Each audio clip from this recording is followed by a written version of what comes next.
আসসালামু আলাইকুম আমার প্রিয় ভিউয়ার্স, আপনারা কেমন আছেন? আমরা তো আলহামদুলিল্লাহ ভালো আছি। আজকে পাখিবাজি বিরিয়ানি রান্না করলাম।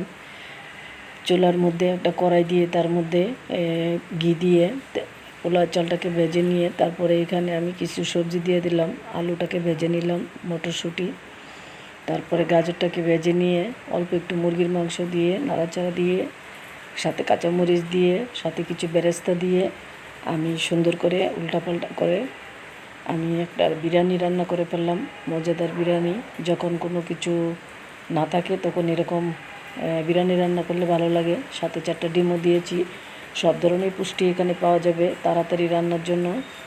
জলদি চটজলদি একটা খাবার, সাথে একটু ঘি দিয়ে দিলাম আরও মজা হওয়ার জন্য। অসাধারণ একটা রান্না। আশা করি আপনাদের কাছে ভালো লেগেছে, আর ভালো লাগলে অবশ্যই আমাকে কমেন্টে জানাবেন। আজকের মতো এখানেই শেষ করলাম।